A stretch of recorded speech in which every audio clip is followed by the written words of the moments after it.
11वां प्रश्न। समांतर श्रेणी अपने को दी हुई है 3, 15, 27, 39। इसका कौन सा पद 54वें पद से 132 अधिक है, ये हमको बताना है। तो सबसे पहले अपने इसके अंदर ए का मान लिखते हैं। ए का मान यानी कि 3। फिर अपने लिखते हैं डी। डी निकालेंगे कैसे? सेकंड में से पहला पद माइनस कर लेते हैं, 15 में से 3 घटाएंगे, कितना आ जाएगा? 12। तो मैंने ए का मान निकाल लिया है और डी का मान निकाल लिया है। अब हमें बताना है कि कौन सा ऐसा पद है जो 54वें पद से 132 अधिक है। तो इसके लिए पहले मुझे 54वां पद निकालना पड़ेगा। 54वां पद कैसे निकालेंगे? सूत्र क्या रहेगा? ए प्लस एन माइनस वन गुणा डी। यानी ए की जगह ए का मान रखते हैं, कितना आ जाएगा? 3। एन माइनस वन, चूंकि हम 54वां पद निकाल रहे हैं तो यहां हो जाएगा 54 माइनस 1, और डी की जगह कितना लिख देंगे? 12। सबसे पहले मैंने एनवां पद निकालने का सूत्र लिखा। उसके बाद में चूंकि मुझे 54वां पद निकालना था, इसलिए ए की जगह मैंने 3 रखा, एन माइनस 1 यानी 54 माइनस 1, और डी की जगह कितना लिख दिया? 12। 3 की जगह 3 प्लस 54 में से 1 घटाएंगे, 53 इंटू 12। 53 की 12 से गुणा निकाल लेते हैं,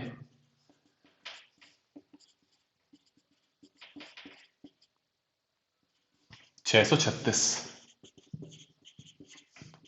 3 इसमें जोड़ देंगे, 6 3 9। तो 54वां पद कितना आ गया? 6 3 9। तो फिर हम किस पद की बात कर रहे हैं? हम कह रहे हैं कि 54 से भी कितना अधिक होना चाहिए? 132 अधिक। तो जिस पद की बात हो रही है वो 54वें पद से भी 132 अधिक है।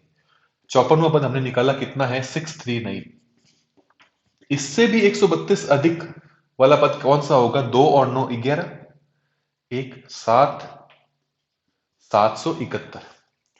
तो यानी कि अभी जो बात हो रही है वो बात हो रही है 771 की। इस समांतर श्रेणी में आगे कहीं 54वें पद से भी 132 अधिक, 54वें पद में 132 जोड़ने पर कौन सा पद हमें प्राप्त होता है? 771।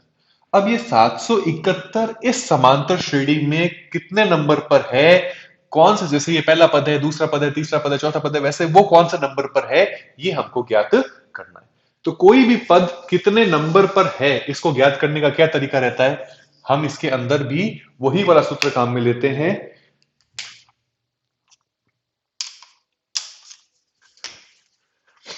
ए एन बराबर ए प्लस एन माइनस ए गुणा डी।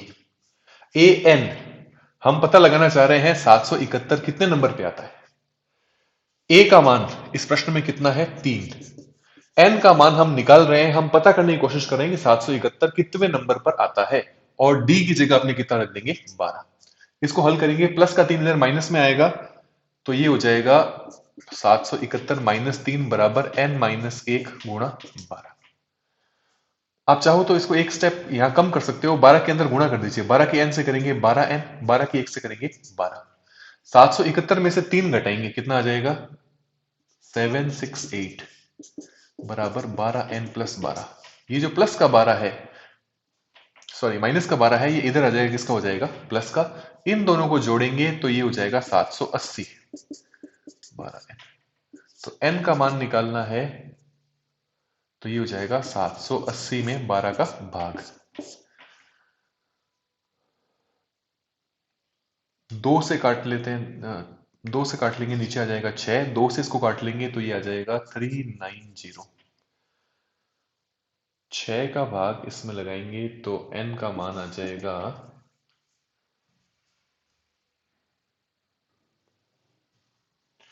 390 में अपने 6 का भाग लगाएंगे तो कितना आ जाएगा? 65। तो ये था हमारा 11वां प्रश्न। सबसे पहला काम, 54वां पद निकाला, फिर उसमें 132 जोड़ा, और फिर पता लगाया कि ये कितने नंबर पर आ रहा है, यानी कि 65 नंबर पर ये संख्या आ रही।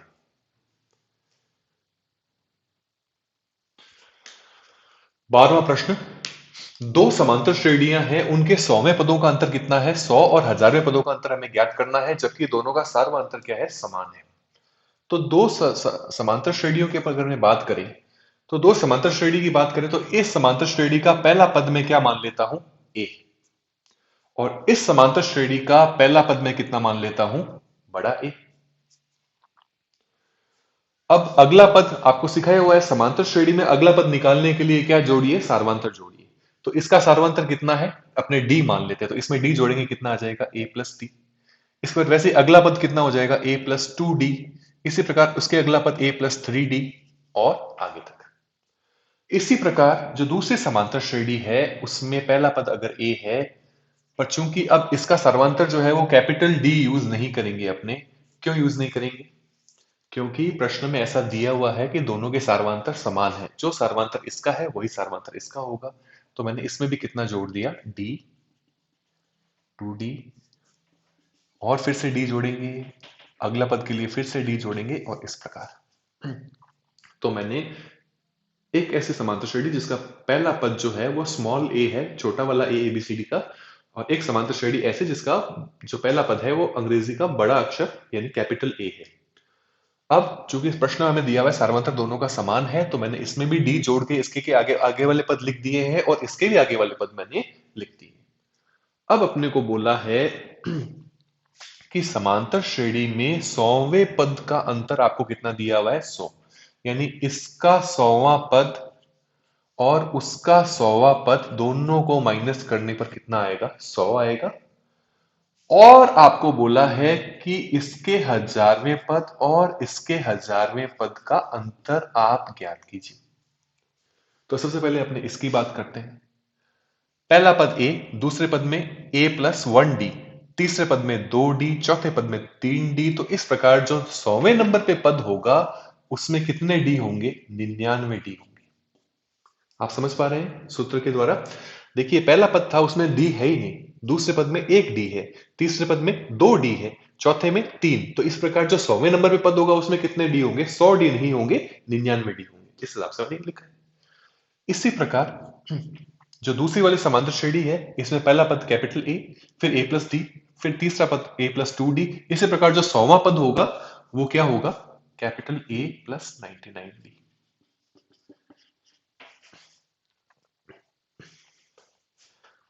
कोष्टक को खोल देता हूं,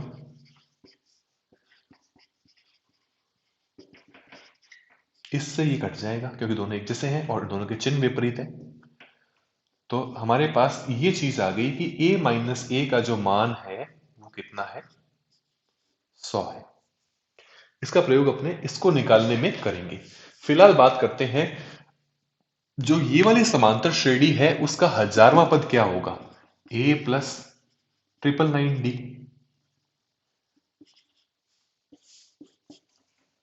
मैं आशा करता हूं कि आप इसे समझ पाए होंगे मैंने कैसे लिखा है। पहला पद इसमें 0d है, दूसरे पद में 1d, तीसरे में 2, चौथे में 3। तो इसी प्रकार 1000वें में कितने होंगे, 999। इसी प्रकार a 1000 में क्या रहेगा, a प्लस 999d। तो ये जो इन दोनों का अंतर है वो हम कैलकुलेट करने की कोशिश कर रहे हैं। a का a, कोष्टक खोलेंगे, ये कट जाएगा a माइनस, यानी कि इनके 1000वें पदों में जो अंतर है वो a माइनस ए के बराबर है। क्या a माइनस ए हम पहले निकाल चुके हैं, जी हाँ बिल्कुल सही। हमने इसका मान कितना निकाल रखा है, 100। तो यानी कि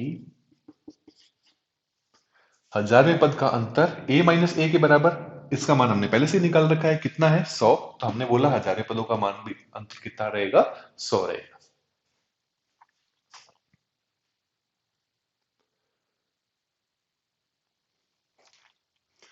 तीन अंकों वाली कितनी संख्याएं 7 से विभाज्य है।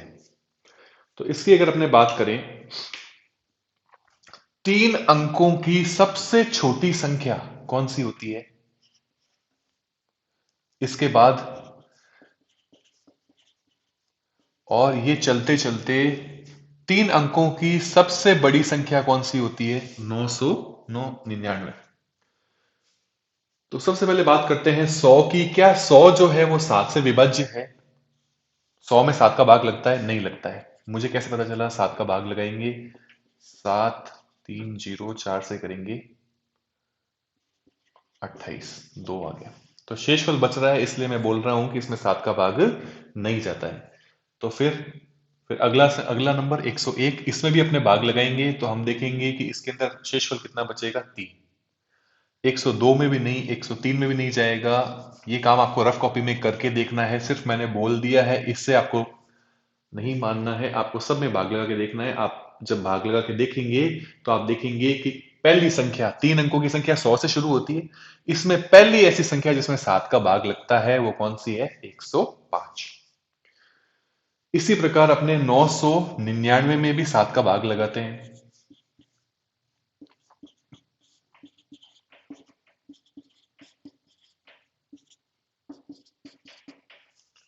इसमें भी भाग नहीं जाता है, शेषफल कितना बचता है? 5। तो इससे पहले वाली संख्या 998, इसमें भी नहीं जाएगा, 997 में भी नहीं जाएगा। ये काम आपको करके देखना है, यानी भाग आपको लगाना है। तो पहली संख्या जिसमें भाग जाएगा वो होगी 994।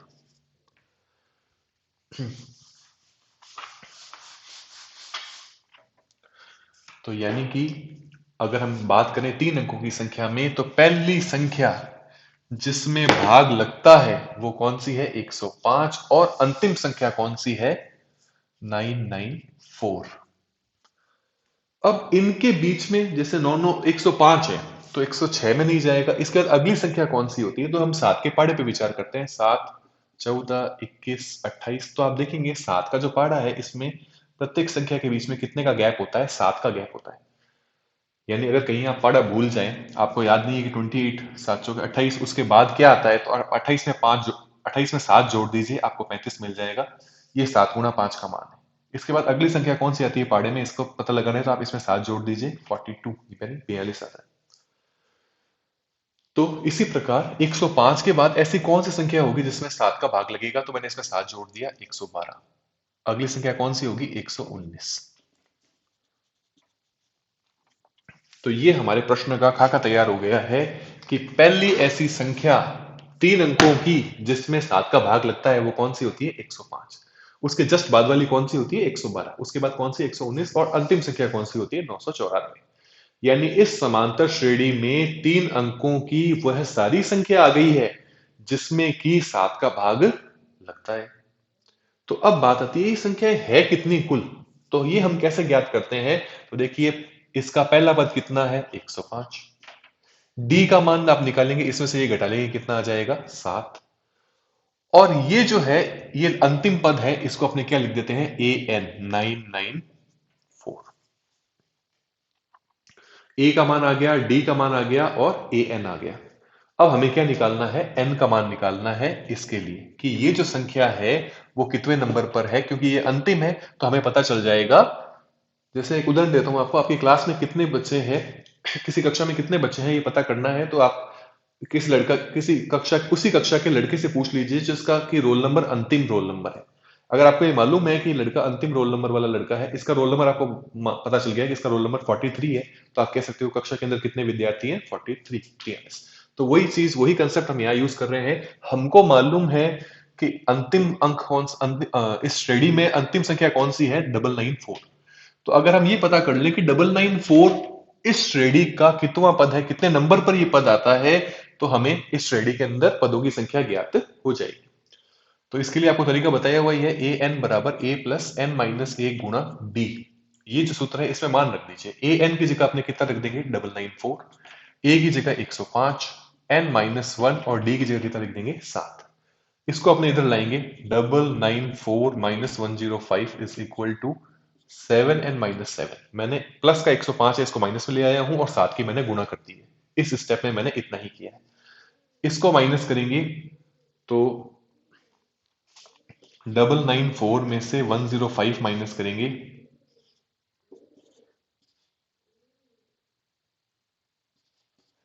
889।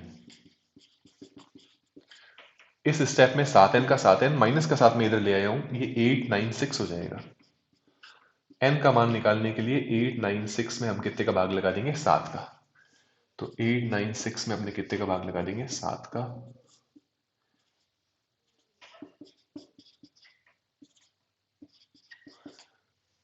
तो n का मान 128। तो हम बोलेंगे कि ये 128 नंबर पर है। इसका मतलब इस श्रेणी में कितने पद है? 128। यानी कि ऐसी कितनी संख्याएं हैं जिसमें 3 अंकों की संख्या कितनी है जिसमें 7 का भाग लगता है? तो हमारा उत्तर हो जाएगा 128। 10 और 250 के बीच 4 के कितने गुणज हैं, ये हमें ज्ञात करना है। सबसे पहले तो गुणज किसे कहते हैं ये हम समझ लेते हैं। 5 के गुणज लिखिए। इसका मतलब ऐसी संख्याएं जो 5 के पाड़े में आती है। तो आप शुरुआत करेंगे 5, 10, 15, 20, 25, 30, 35, 40, 45, 50।